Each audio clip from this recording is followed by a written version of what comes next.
So hello everybody, welcome to another video where today I'm gonna go over my new Panzer Vulpaphyla build. Panzers were always pretty popular because number one, they're Vulpaphyla, so they could never die. They just turn into a little maggot that follows you around like a sentinel and regrow into a full Vulpaphyla after a while. And number two, they're really good at priming enemies with Vital. So they were one of the few companions that were absolutely fine. They were doing really well even before this rework, so all this rework did is just make them a little bit better. So here's what the build looks like. Up first, and you want to put this in top left, we're gonna put Vital Quills. This launches quills at enemies within 20 meters in a cone in front of the Vulpaphyla, doing a bit of vital damage with very high status chance. This means you don't have to invest anything at all into status and still have really good vital priming through this mod alone. Plus, if this hits an enemy that already has vital on them, they will grow a sarin-like spore as well for a bit of extra damage. Another cool thing about Vital Quills is that it has a 4-second cooldown, so it's fabulous for triggering Mystic Bond, which once your companion uses an ability with a cooldown 5 times gives your Warframe a free use of one of its abilities.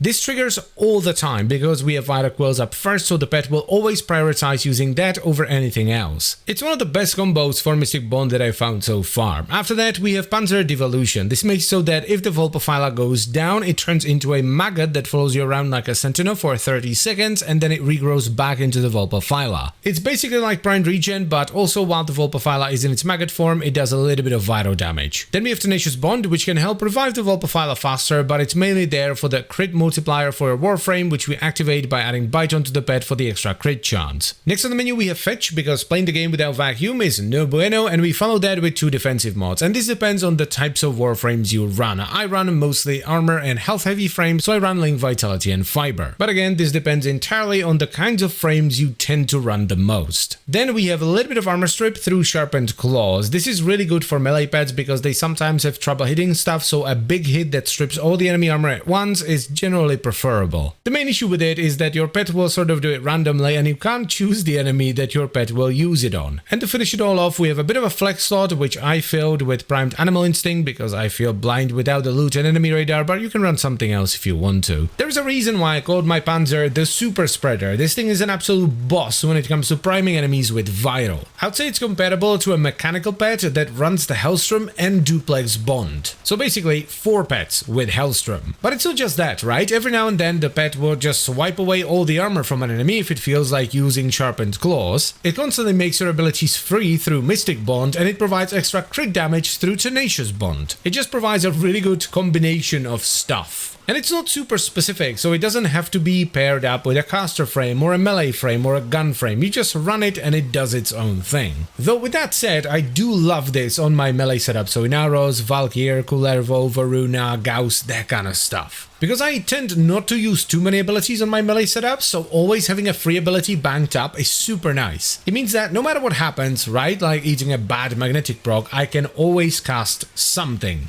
And that just feels really good. So all in all, I think this is a really good support setup for the Panzer Vulpaphyla. It won't do an awful lot of damage on its own, but it will make your damage go through the roof. Because you have to understand, the vital spreading on a Panzer that prioritizes vital quills is so good you don't need vital on your own weapons. So as long as you weren't using another priming weapon, your weapons get 2 extra mod slots on them. And that's huge, especially on hybrid weapons, which don't usually have an awful lot of mod slots to spare. And that's pretty much it for the video, so I thank you very much for watching. As always guys, I hope you've enjoyed the video and you will give this setup a shot. And I would also like to extend a special thank you to all the channel members. Thank you very much guys, I really appreciate your support. And I'll see you next time. Bye bye.